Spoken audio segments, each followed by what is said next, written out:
Oh, well, welcome back to Forsyth Library. There's a few new faces, but some repeat attendees.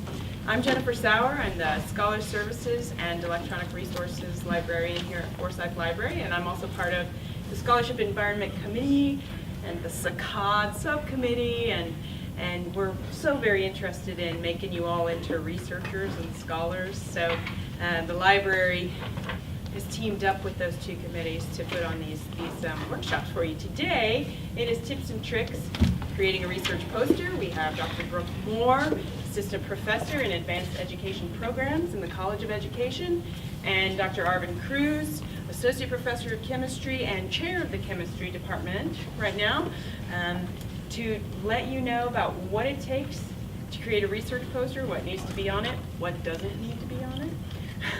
And then don't forget that we'll be following up on Wednesday with an actual hands-on workshop for you to actually create posters or get some practice at doing those things. So keep that in mind, and with that I'm going to hand it over to Dr. Moore. Thank you. Great to see all of you. Thank you so much for coming. So like she said, Dr. Cruz and I are going to kind of co-lead this session. And then on Wednesday, we're going to be around the corner in the computer lab. So jot down any ideas that you have that are kind of developing on how you may want to put your poster together, and then we will be in there on Wednesday at the same time to help you get started on that. So let's get started. So research posters, what's the whole point? So basically, let me define a research poster. It's simply a visual communication tool that allows you to present your research using graphics and text. Poster sessions are very common at most conferences, and it gives attendees a chance to share their work with each other in an easier to view format, and it's also a little bit less formal way to discuss your work. So that's simply what a research poster is. So why do we create research posters? And that really depends on your field of study. In some fields of study, you're going to create a poster after you've done your research, but before you publish your paper. And the reason you do that is because it gives you a chance to talk to scholars in the field about your work. And if that's the case, you're going to focus on your findings because you want to get feedback on that. Great chance to kind of solidify your thinking before you go out and publish your paper. But on the other hand, in some fields, you actually do a poster after you've presented a paper or published a paper. And the reason you do that is dissemination. You want to get your work out there, you want to get your name out there, and you want to make sure that your field understands how your contribution is furthering the research in the field. The key, bottom line though, is a research poster is about talking to scholars in the field, right? It's your chance to really think about your work, talk about your work, and to learn, right? So go to a poster, talk, and get a chance to learn. So are there different kinds of research posters? Yes. So I know some of you came to Dr. Hober's presentation last time and you looked at different posters. For SACAD, we're talking about two different types. We're talking about empirical research. We're talking about non-empirical research. But posters can also be used for a variety of other things, which I will show you today. So yes, there are lots of varieties. We're going to kind of go through some samples. Some of these you may have seen already, some of you may have not. But what we want you to do is really look at the features on the poster, right? Jot down ideas of things you may want to do on yours. And then we'll move into to kind of the design pros and cons. Anything you want to add to that? I have to look at my notes here to make sure that I cover this. This is a poster, and by the way, I've pulled in posters from different fields, different areas. So this is a poster produced by Dr. Laura Wilson with some of her students, and she is in the Department of Geosciences. This one actually won 3rd place in empirical in 2016. So looking at the poster, what are some of the strengths of this poster?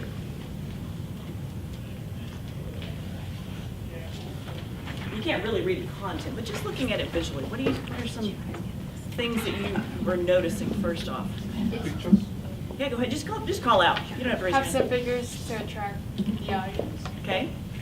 And you can read, I mean, here it's big, but I think it would be big enough to really be able to read the comments on the pictures there. And having the zoomed in pictures.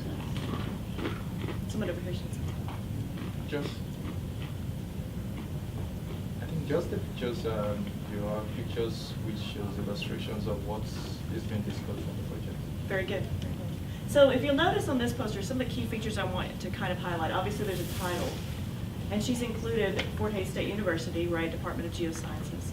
There are some logos that she's included. She's got the Fort Hays logo, but she's also got Sperryburg logo. And then if you look at the sections, right, typical sections of a research paper: intro, methods, results, discussion, future work, and she's got references. So this one is from the field of business. Dr. Emily Bright and Dr. Samuel Schreier from Office of the Department of Economics, Finance, and Accounting. I had to look that one up. This one won first place empirical in 2016. So again, what are some of the strengths from this poster? Some things that draw you to it? Let me see, Rob. I'm sorry. I think there is a good balance of figures and texts, descriptions, fitting. I like that gray column in the middle, makes it easier to sort through the text. I think the data presentation. Great. So this one features data a little bit more, right? Compared to the last one, right? You're gonna kind of want to pull in and look at what they're talking about with their data. But again, they've got their title, they've got Fort Hays State University. Follows the typical pattern for a research paper: abstract, intro, methods, results, conclusion, references. So this is one that I actually produced with some colleagues from the University of Colorado at Boulder. This was for an American Educational Research Association conference. And one of the things about this conference is, and we're going to talk a little bit about criteria for conferences. For this conference, we were expected to also have a handout. And on that handout, we had space to put our references, which gave us more real estate on our poster to do different things. So, thoughts on this one? You don't have to give me strings or anything. But what I want you to look at on this one are what are the features that are a little bit different that you haven't seen so far?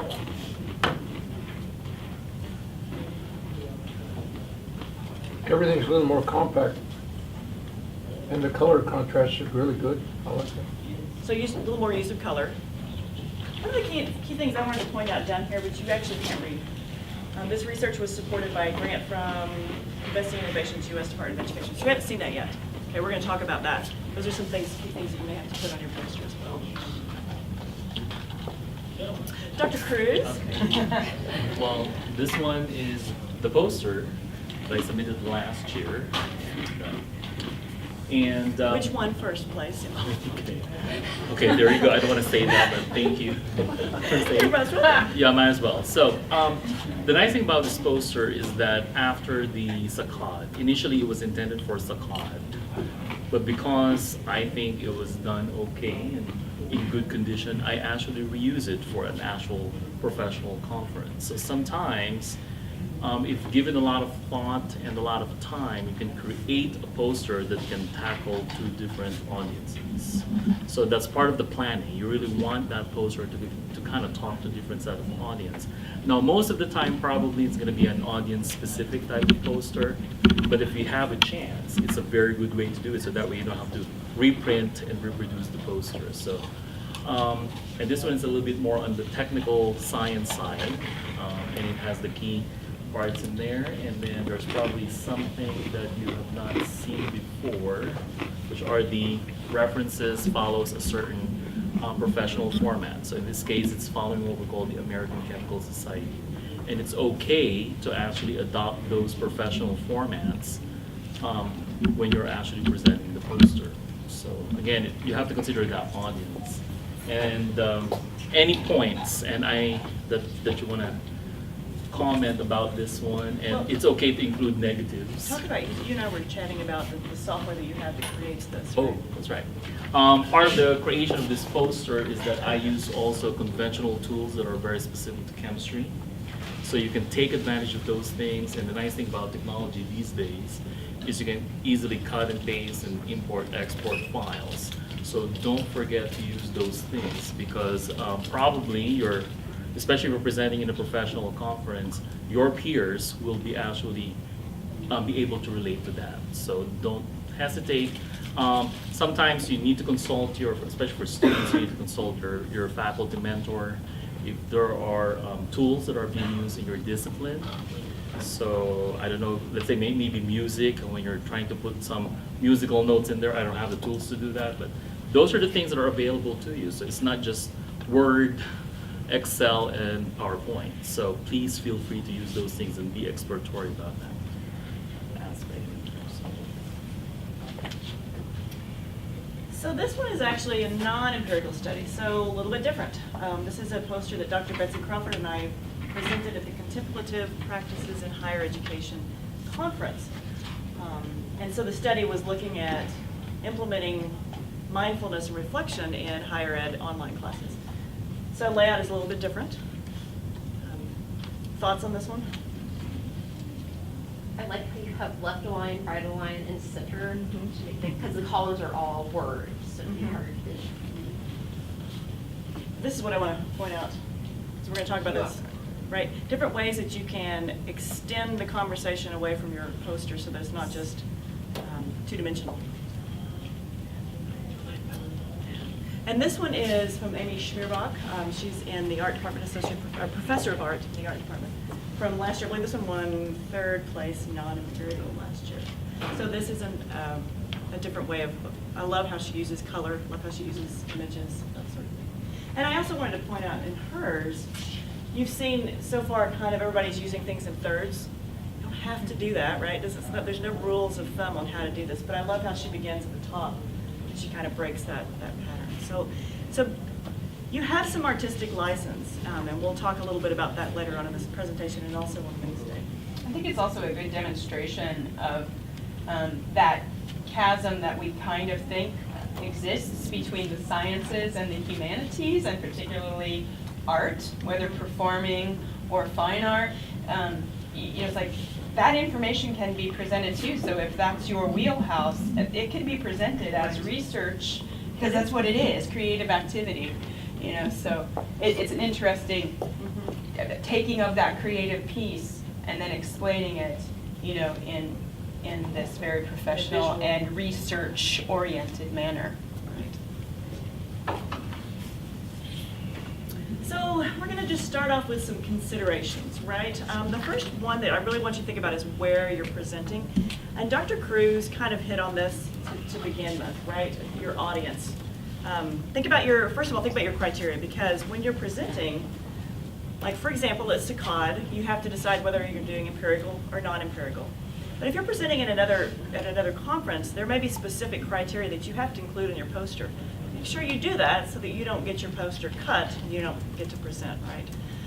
Audience is really important too. So SACAD is going to be a broader audience, and by that I mean there's going to be people from different fields approaching your poster. So you have to be very mindful about what content you put on your poster, and is it clear to someone else, right? In other cases, you're going to be presenting at a very scholarly specific conference. It's okay then to use a little more jargon, a little more of your phrases, your language from your domain. But be mindful about that when you're putting your poster together. Drawing them in. So how many of you went to SACAD last year? Okay, darn, I was really hoping you'd jump in and answer this. So I wanted to know what drew you to certain posters, right? And you can't answer because you've seen them all, so no, you could answer. What draws you to a certain poster, for those of you who have been to SACAD? When the topic was clear, so you could tell there was something you were interested in. The aesthetics. Yes, the visual appeal, first and foremost. Yeah. So a little insider trick, when I go to conferences, I actually prepare for the poster sessions. I look at the program first, and I'm looking for specific scholars whose work resonates with what I'm doing. Then I go looking for topics that make sense to me, right? I mean, that's why you're going to a conference in the first place. But I keep it open, and when I go into the poster session, I know who I'm looking for, but I'm also shopping, right? And there's certain things that draw me in. If it's too busy, if there's too much text, if I can't even read the title, I'm walking right on past, right? And that's somebody that I could engage in a really good conversation with, but I'm not going to give them a chance, right? Because it's not working, right? This is a visual message that you're delivering. You've got to market yourself on this, okay? So keep that in mind, right? You're going to create a product that needs to be informative, but also needs to be attractive, right? Make your work self-explanatory. This is your story. This is your research story. This is your chance to sell yourself, right? It has to make sense. you need to include, and there's a balance to this, you need to include enough detail that it makes sense, but you can't make it too busy, right? One of the things that I like to share with my students when they're presenting to a broader audience, take what you've presented and give it to someone who's not in your field. Give it to your grandmother. Give it to somebody and have them look at it. And does it make sense? Now, they may not understand it completely, and that's okay. This is your research, right? You're going to need to explain that. But there needs to be enough on there that you you're at least telling your story, right? And the final thing we talked about is plan, plan, plan. I cannot reiterate this enough, okay? You know when SACAD deadline is, right? You know when your conference deadline is. You need to talk to the printer. In this case, we'll let you know when you have to have your poster and it will get through the printing process. But if you're presenting at a conference and you have to get it printed somewhere, you need to plan in advance, right? When does the printer need to have it so that you'll have it done in time? Then you need to work backwards, right? How long is it going to take me to create it? And one key thing that we have talked about is when you convert it from whatever program you're building it in, PowerPoint, to PDF, sometimes things get lost in translation. Print it first, okay? And I've even had instances where I've printed it on an 8.5 piece of paper and I realize there's still errors, right? So always a good idea to plan, plan, plan, and think in advance. Yes, and I think Dr. Moore pretty much mentioned everything. And the other thing about just the second line there about self-explanatory, most of the time the audience will be engaged with the poster, okay? And especially if I'm shopping around, I'm going to look at that. So make sure that all the sections are tied together, and that's part of that self-explanatory. In fact, in the case of SACAD, if you really want to win the competition, usually you just basically just submit the poster and then it's going to be judged on its own. There is no room for, oh, I'm going to explain why I put it in here. So that's the important thing you have to consider, because it is a poster presentation and not necessarily an oral. So you may be there in some cases and talk to the visitors, but at the same time, most of the time the poster stands on its own, and that's why we have to have that kind of self-explanatory nature.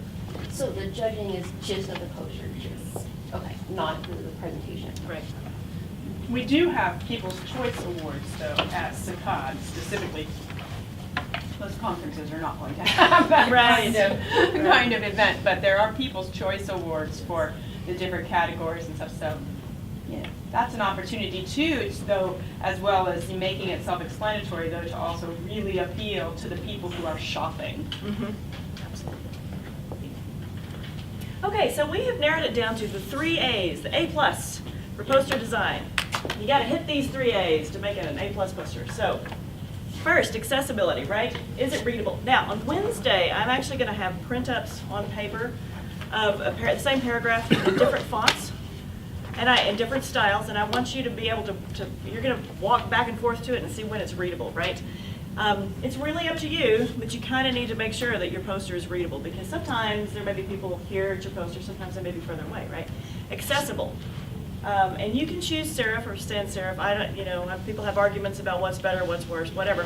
You make that decision. You talk to your mentors about that. Font size and the amount of text, right? Second one, can you say it with visuals? Obviously, you're going to need to put some data in there, right? Use charts and tables. As many places as you can cut out text to put in a visual that will state it, what needs to be stated, do it, right? And you can use images. You can use artwork. Again, as Jennifer will say, make sure you're not stealing it, make sure you're not plagiarizing it. Memes are actually okay. I am not opposed to memes. You need to probably talk to your faculty sponsor about that, what's appropriate and what's not appropriate. But sometimes a meme can say exactly what you need to say, right? So just be thinking about how can you get that information across so that it's not just constantly text, right? Is the data explanatory? This is another example where take your table and give it to friends. Can you understand what this data is saying, right? Because I think sometimes we get in our silos and our work makes a lot of sense to us, but it really makes no sense to anybody else. So make sure that your data explains itself, right? And then resources. Can you add resources? Like, for example, the QR code reader, right? Put web links that people can put the addresses down. I'm really glad that Leslie's here because she can probably talk to you about the do's and don'ts of SACAD. We don't have a lot of space, so you can't really put a table with a computer. You know, at some conferences you can, and that's great because you can run video to show what you're doing. It's a COD. Not you. If you after this year and you've seen it, you'll know what we mean. It's pretty tight in there, right? But maybe handouts. Did you have something you wanted to share? Oh, Is it, so it seems to me that adding a QR code could mean that you are allowed to include a lot more information that other people aren't. So I'm wondering how that would affect the judging, if there's a requirement, like you can have something, but it needs to just be a simple thing. Because I feel like at a lot of conferences, professional conferences, will say like you can have 4 pages of examples, but they can't add to the text, Right. you know. So I'm wondering.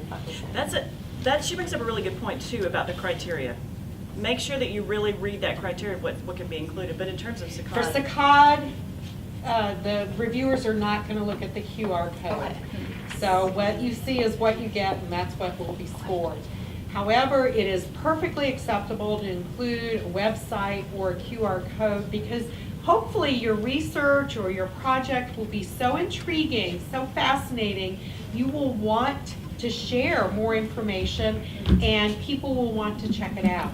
So And that would be it's- nice for us, we could have a musical recording. Right. Yes. Links, Yeah. and that would be Yes. really helpful. Yes, Yes. but the judge, for SACOD, the judging will not, the judges aren't gonna go look at a QR code. We have, 100 and some it's- posters to review. I think it's more like something that maybe reinforces what you've already said on the Right. Right. poster, but Just does make not sure it's not- enhance it necessarily or add information that's not.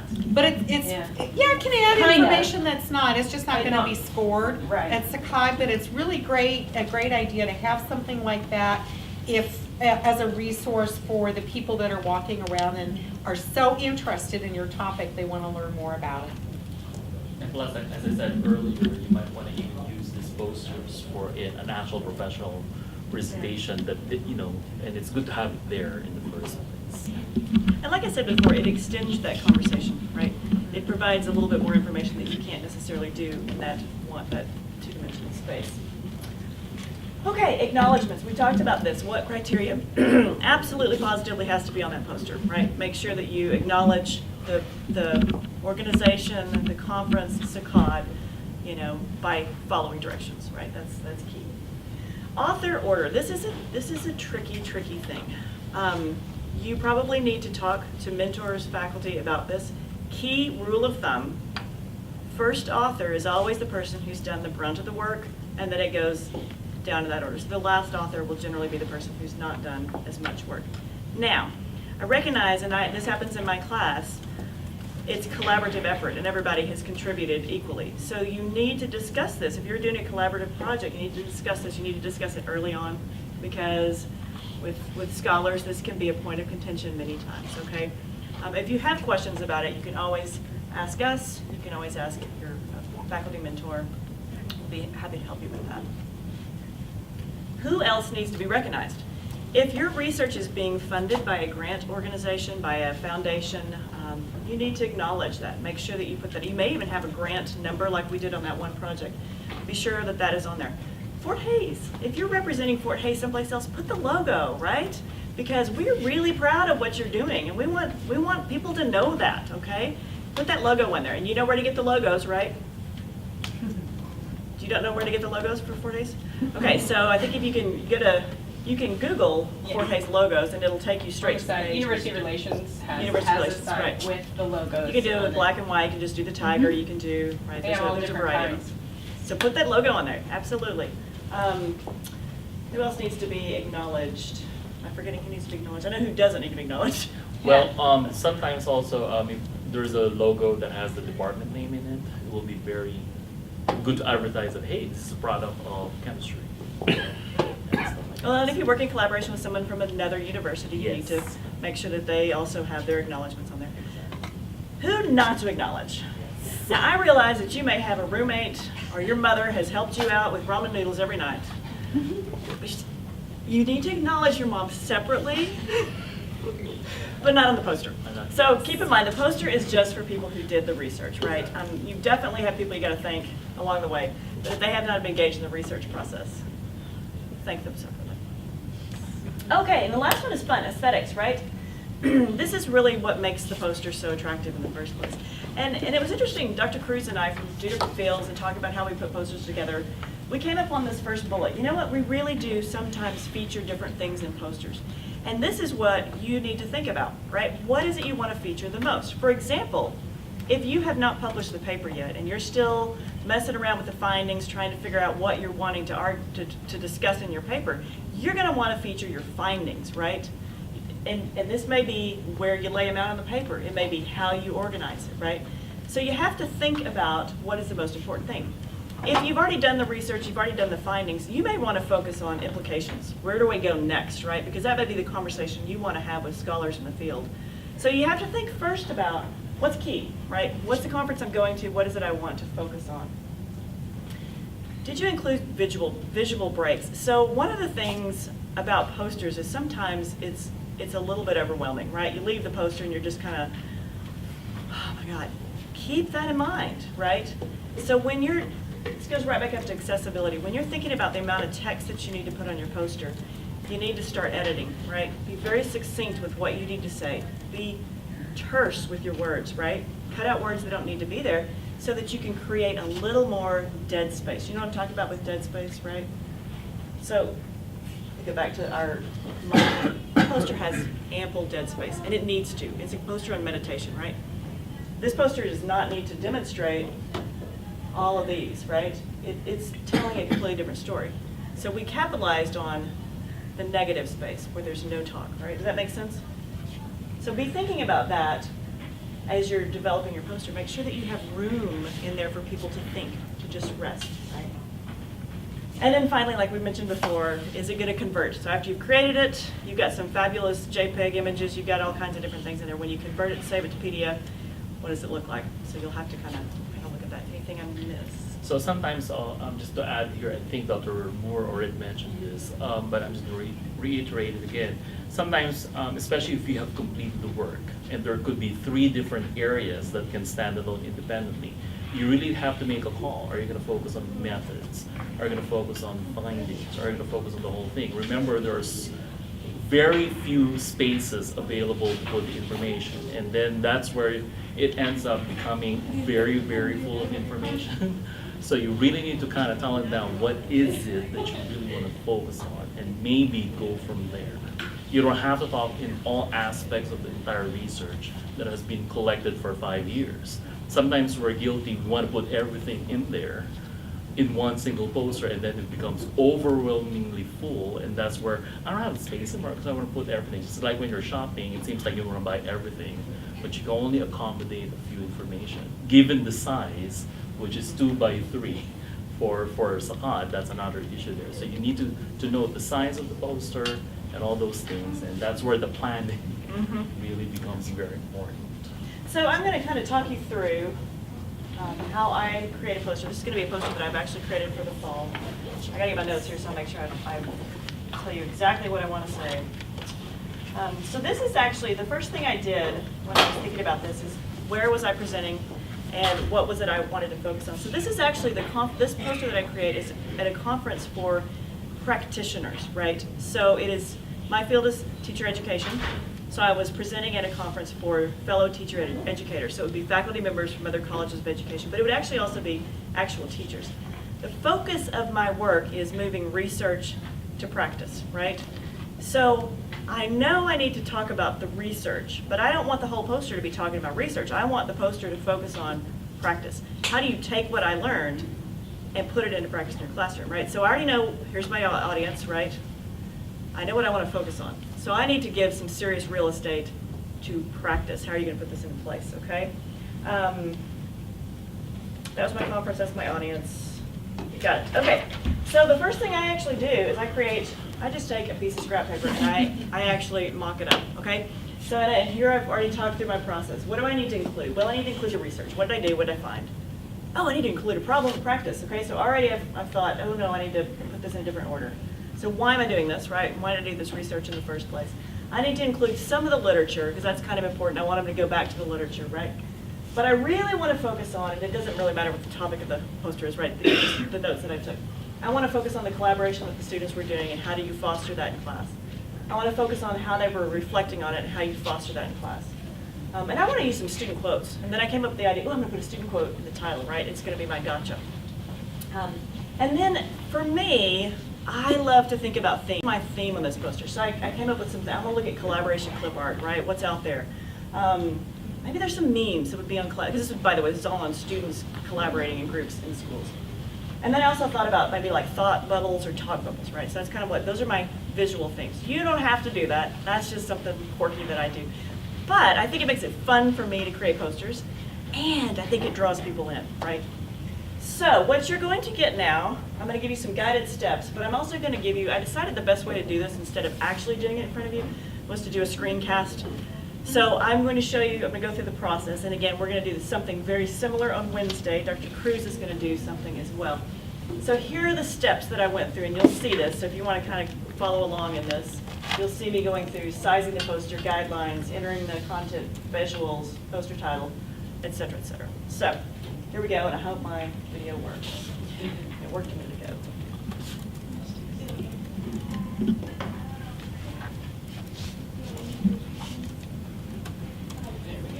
So far, so good. It works when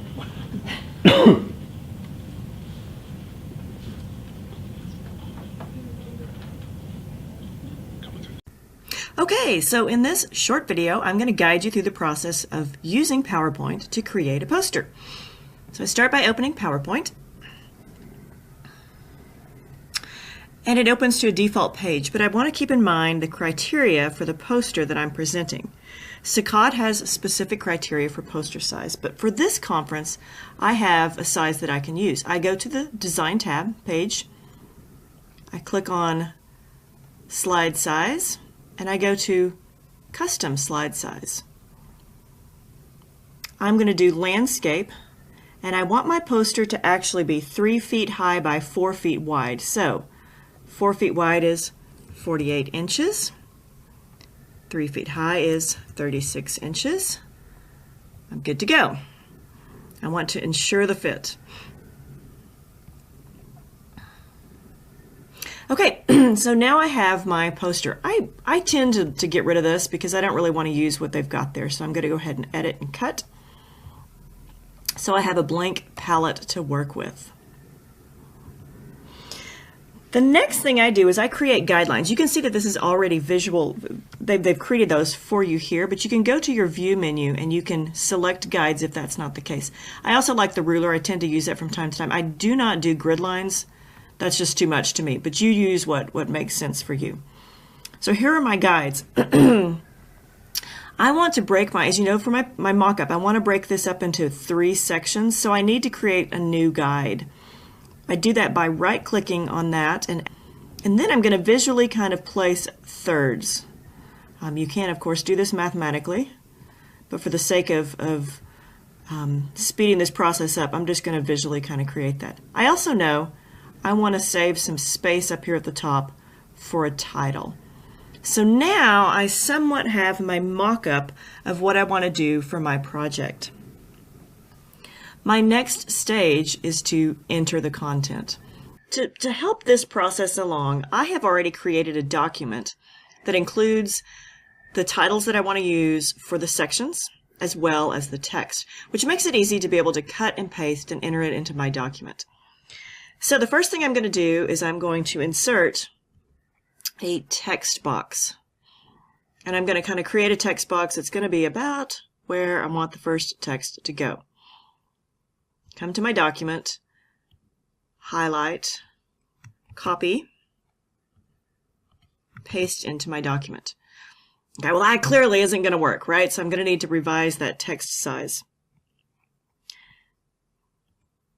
I particularly like to use Times New Roman, and I think right now I'm going to go with a 36 text size. Let's just see what happens.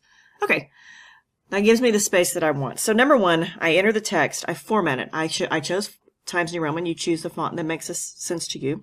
I chose the size. In this case, I chose 36. That looks to me like about what I want. And then I'm going to choose the orientation. In this case right now, I want to see what happens if I just center that text. I think that might be what I want to do. So I'm going to continue doing this, adding text. I also want to show you how to do your titles, same way. Cut and paste from your document so that you're ready to go. enter your title.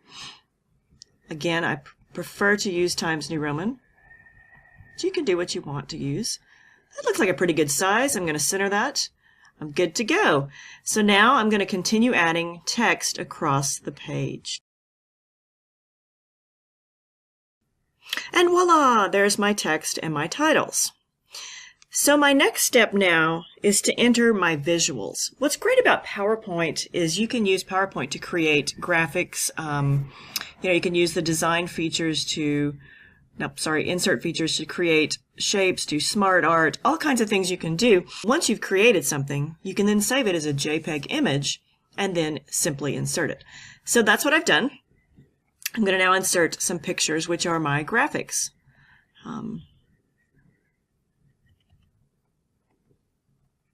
So there's one of my images I want to use. And I've got one more.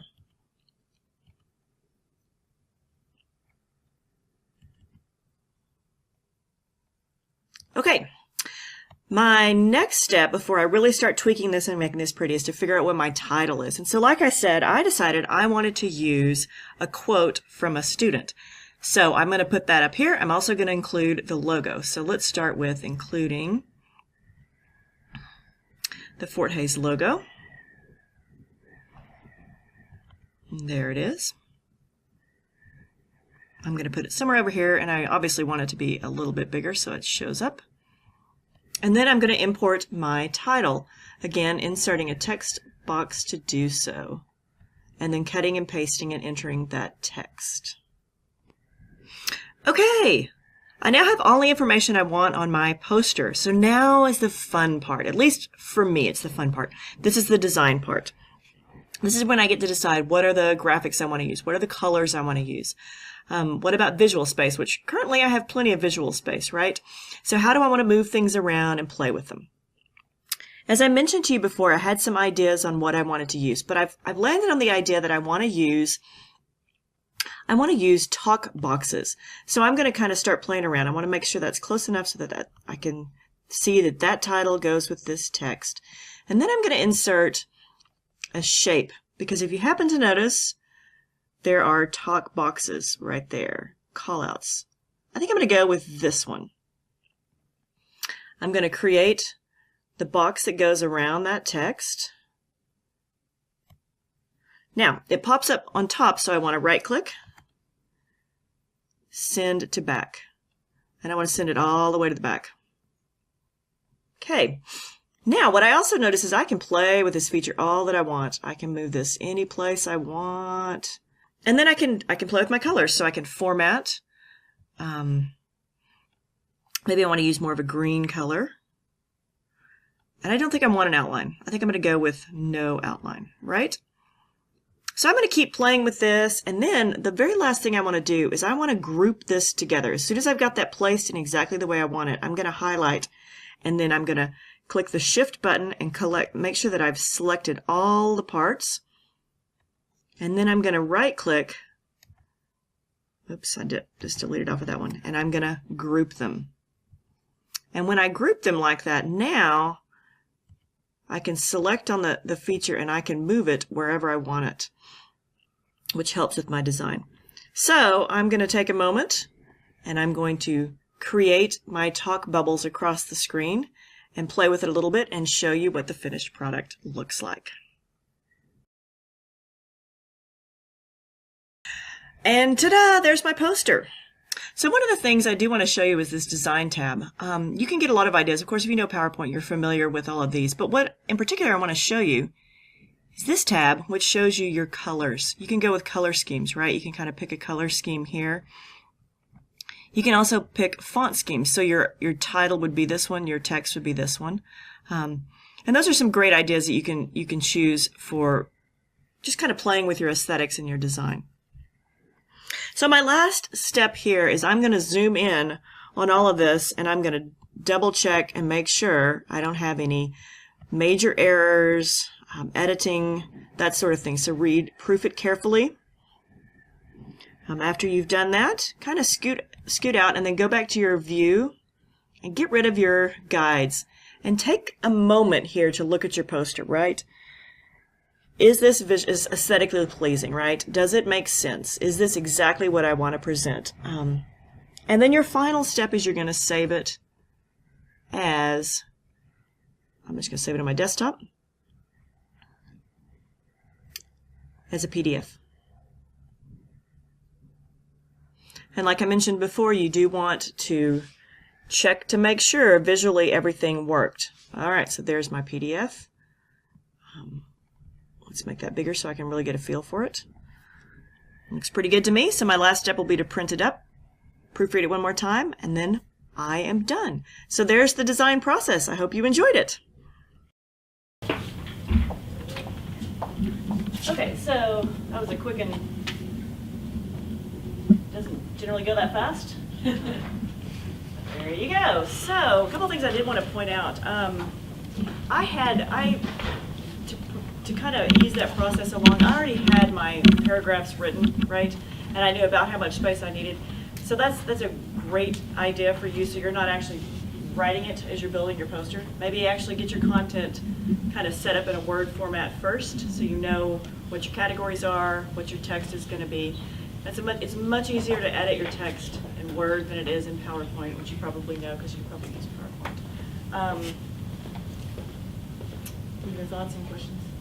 Okay, so we're going to open it up for questions now, but keep in mind that Wednesday, Dr. Cruz is going to do something very, very similar. He's going to kind of guide you through the process. And when you come on Wednesday, come anyway, even if you don't think you have the content and you're ready to build it, because what I think we can do, which would be great, is to actually help you start building a template. Because I would assume that at this point in the process, you kind of know what you want to present your poster on, so you've got some ideas. And it doesn't matter where you are in the process. We can sit down with you, and at least you can leave with a template ready to go. Okay, so questions? And just a little bit on Wednesday, it's going to be very informal because you guys will be doing the stuff. We're going to be meeting in the computer lab of the library, so it's not going to be like an audience speaker type of situation. It's going to be a work lab, so bring your stuff. You're welcome to bring your laptops because there are some software you might want to use for your specific your discipline. So that's one thing that you could do if you want to use that. But then again, we want to open for questions. So. Leslie, can you think of anything we've forgotten? You know, I think it's really important also to, if you can print it out in a draft form, put it on the wall and walk to about halfway across the room. That's a really good way of seeing how busy something is. The other thing also is a lot of times that I see students and faculty will have a graphic as their background with the text. Thank you. I couldn't find the word. The text on top. Sometimes you can't see the text because there's so much color saturation or the background is too dark. So be real careful when you put a picture for a whole background, because sometimes that doesn't work. Also, sometimes if you cut and paste images off of the web and then paste it in a poster and then blow it up, it gets pixelated. So that's something that we have seen from time to time with Saccade. And if you have if your title or any of your images are pixelated, that doesn't look very good. It doesn't look very professional. I think the last point I would make, check your spelling, especially in your title. If you have a typo in your title, that people will look at that and just make an instant judgment that the rest of the work that you've been doing is not high quality. So that, maybe I'm just kind of really picky about things like that, but typos are a real turnoff. They don't look professional. And it's sort of like, if you're wanting to buy a house and you see the house has got pretty flowers and freshly painted, you want to go in and look at it. But if the shutters are falling off and the weeds are overgrown, you kind of make up your mind that that's not a good house. Same thing with the poster. First impressions do matter. Anything else? Maybe you have experienced these before, so any things you want to share? Something or questions? Yes. For the list of the references, do you put the sources that you use only in the poster or in the whole paper? Well, I would assume only the poster, but it may be different in different fields. The primary reference usually is what I put in On the there. they're on the poster. Right, because you may have, like if this is your dissertation, you're going to have pages, right? So you really just want to focus that, yeah. That might be a good use for the QR codes too, especially if you're going to take it to a professional conference, because I know like for me, I like the full list of references so that in case I'm interested in the same topic. Right. But yeah, you can't put them, you're not going to be able to read them on the poster. Well, and I'm so glad you brought that up too, that we write in different styles, right? So in the College of Education, we use APA, American Psychological Association, right? So you probably need to do that, whatever your style, MLA, Chicago, American ACS. Chemistry, yes, Society, yeah. That's a very good question.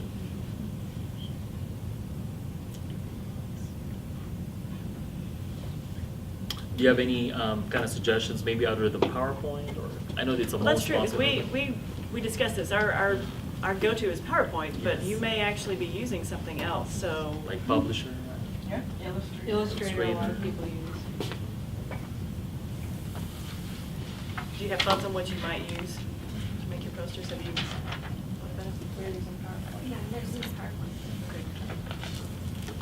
So how many of you are really passionately thinking of submitting abstract for Sakad at least? Or? I think we all have to. Yeah.